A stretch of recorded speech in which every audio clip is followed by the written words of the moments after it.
සුබ දවසක් ඔයාලා හැමෝටම. ඉතින් අදත් ඔයාලව ආදරයෙන් පිළිගන්නවා freedom life and art YouTube channel එකට.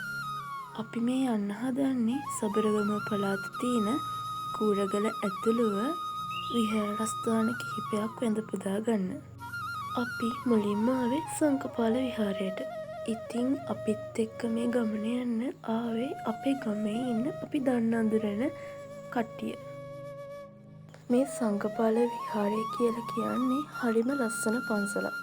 මේ විහාරස්ථානය පැවැතෙන්නේ දුටුගැමුණු රජ කාලේ ඉඳලා.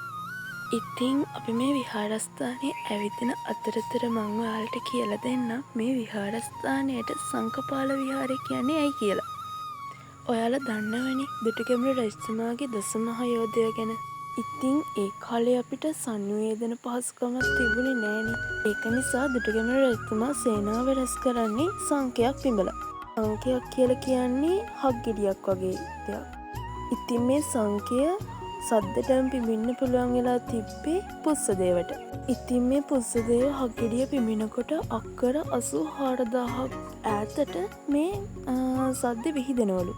ඉතින් මේ සංකේ සද්ද ඇහෙන වට ප්‍රමාණය ගම්වරයක් ලෙස පුස්සදේවයට තෑගි කරලා තියෙනවා. පස්සේ පුස්සදේව චෛත්‍යයක් හදලා මේ සංකය තැන්පත් කරලා තියෙනවා. මේ සංකය තැන්පත් කරලා චෛත්‍යයක් හදපු නිසා තමයි සංකපාල විහාරය කියලා මේ විහාරස්ථානයට නම් කරලා තියෙන්නේ. යුද්ධෙදී මරණයට පත්වෙච්ච මිනිස්සු දැකලා පුස්සදේව පස්සේ මහාන වෙලා තියෙනවා භික්ෂුන් වහන්සේලා 500ක් සමග.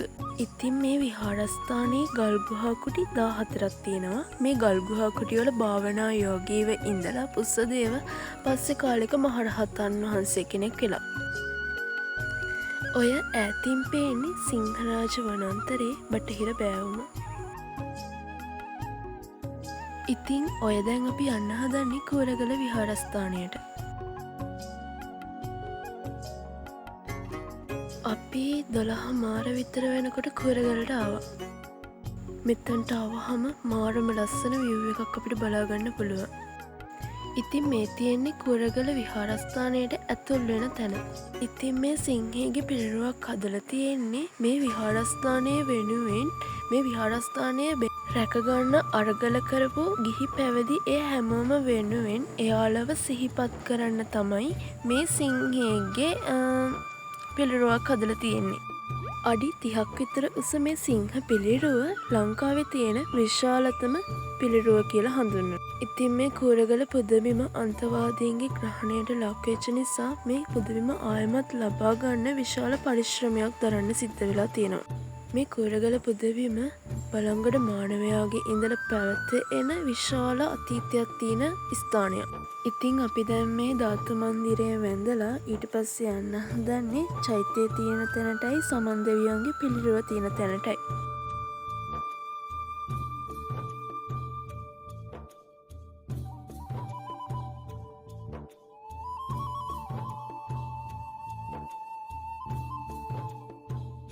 ඉතින් මේ ධාතු මන්දිරයේ තියෙන තැන අපිට නෑවක හැඩයකට බලා ගන්න පුළුවන්. ඉතින් ඓතිහාසික කතා ජනප්‍රවාදවලට අනුව ඉස්සර මේ කූරගල පුදබිම වටා මුහුදු ජලය තියෙනවා කියලා තමයි කියන්නේ. ඉතින් මේ විහාරස්ථානයේ වටා මුහුදු වතුරෙන් වට වෙලා තියෙන බව සංකේතවත් කරන්න තමයි නැවක් හැඩයට මේ ධාතු මන්දිරය හදලා තියෙන්නේ. ඒ විතරක්ම නෙවෙයි. විෂ්ණු දෙවියන් කිරිමුහුද කැළඹුවා කියලා කියන්නේ මේ කූරගල ඉඳලා මුහුද කැළඹුවා කියන එකටම තමයි. කූරගල පුදබිමේ කැණීම් කටයුතු කරනකොට අපේ පුරාවිද්‍යාඥයන් හම්බෙලා තියෙන බලංගොඩ මානවයාගේ භස්මාවශේෂ. මේ පුදබිමේ රහතුන් වහන්සේලා පවා වැඩ වාසය කරලා තියෙනවා. ඉතින් අපි දැන් යන්න හදන්නේ චෛත්‍ය රාජයන් වහන්සේ වැඳ පුදා ගන්න. ඉතින් මේ තියෙන්නේ සබරගම පළාතේ මෙතෙක් බිහි වෙච්ච විශාලතම චෛත්‍යය. උස අඩි 130ක් සහ වට ප්‍රමාණය අඩි 240ක් ගඩොල් ලක්ෂ 5ක් යොදාගෙන තමයි මේ චෛත්‍යය හදලා තියෙන්නේ. ඉතින් මෙතනට ගියාම මාර ලස්සන view එකක් අපිට බලා ගන්න පුළුවන්.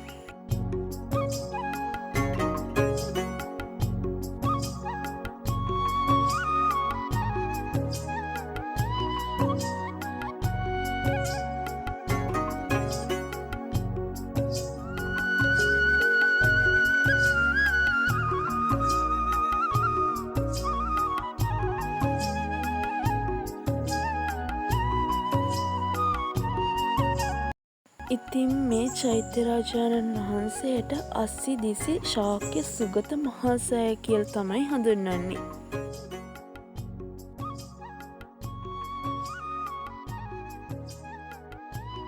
අපි මේ යන්නේ මහරහතන් වහන්සේලා වැඩවාසය කරයි කියන ගල් ගුහාව බලන්න.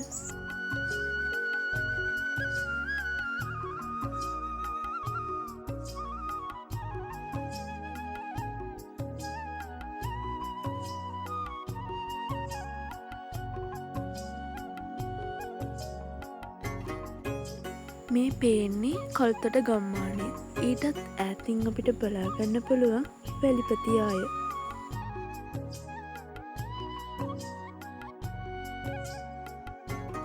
ඊළඟට අපි ගියේ සමන් දෙවි රූපය බලන්න. ඉතින් මේ ප්‍රතිමාවේ විශේෂත්වය තමයි කිසිම අච්චුවක් යොදාගෙන හදලා නැති එක. ලෝකයේ උසම ස්ථානය ලෙස කූරගල කියලා ජනප්‍රවාදයේ සඳහන් වෙලා තියෙනවා. ජනප්‍රවාදයේ මෙය සක්වල ගල ලෙස හඳුන්වලා තියෙනවා.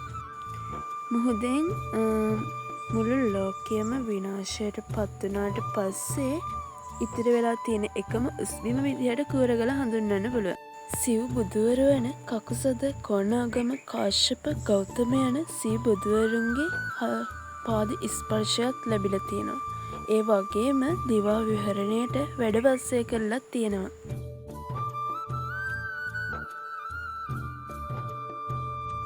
ඊට පස්සේ අපි ගියේ බුදුගල විහාරස්ථානය බලන්න. මේ බුදුගල පිහිටලා තියෙන්නේ කූරගල විහාරස්ථානය පාමුල. අතීතේ කාලතිත්ත වර්තමානයේ කල්තොට කියන ග්‍රාමයේ තමයි මේ විහාරස්ථානය ඉදි වෙලා තියෙන්නේ. වීරමහා සූර්ය රජ කාලේ මහරහතන් වහන්සේලාට වැඩවාසය කිරීමට ගල්ලෙන් සහිත පූජා භූමියක් පූජා කරලා තියෙනවා. මේ පුදබිමේ ගල් පර්වතය මත තියෙන චෛත්‍යරාජාණන් වහන්සේ ඒ වගේම සිරිපතුල බලාගන්න පුළුවන්. කුඩා අවදියේ ඉඳලා මරණය දක්වා ඒ සියලුම අවදි නිරූපණය කරමින් මෙතන සිතුවම් නිර්මාණය කරලා තියෙනවා. එතනින් අපිට අපේ අනිත්‍යභාවය මෙනෙහි කරගන්න පුළුවන්. පුරාණ කාලයේ සිටි කෙනෙක් තමන්ගේ අවශ්‍යතාවයකට මේ කැලේට ඇවිල්ලා තියෙනවා. ඊට පස්සේ ඒ පුද්ගලයාට දරාගන්න බැරි තරම් සුවඳ අරලිය මල් සුවඳක් දැනිලා තියෙනවා. ඊට පස්සේ පුද්ගලයා මේ අරලිය මල් සුවඳ දිගේ ඇවිදගෙන යනකොට පිරිත් ශබ්දයක් ඇහිලා තියෙනවා. ඉතින් මේ පුද්ගලයා තවදුරටත් මේ පිරිත් ශබ්දයයි අරලිය මල් සුවඳයි එන මාර්ගයේ යනකොට ගල් ලෙනක් තිබිලා තියෙනවා. ඒ ගල් ලෙන ඇතුළේ තිබිලා තියෙන්නේ රත්තරන් බුදු පිළිම වහන්සේ නමක්. අර පිරිත් කියන ශබ්දය ඇසිලා තියෙන්නේ මේ බුදුරුව ඇතුළේ. ඉතින් මේ පුද්ගලයා එතනින් නික්මිලා මග සලකුණු මාක් කරලා එයා ගිහිල්ලා ගමේ ප්‍රභූවරුන්ට මේ සිද්ධිය කිව්වා. ඉතින් ඊට පස්සෙන්දම මේ ප්‍රභූවරු ගමේ කට්ටියත් එක්ක ගිහිල්ලා මේ පිළිමි තියෙන තැනට බලන්න ගියා. ඒත් එතන පිළිමි තිබිලා තිබුණේ නැහැ. ඉතින් මෙන්න මේ බුදුරුව නිසා බුදුරුවගල කියලා මේ පන්සලට නම තියලා තියෙනවා.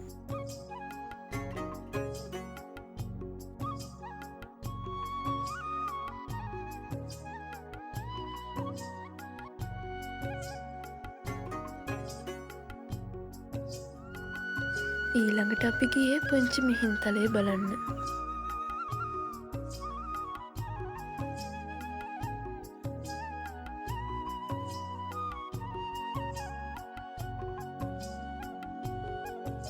අපි පුංචි මිහින්තලේ බලනකොට ගොඩක් හවස් වෙලා.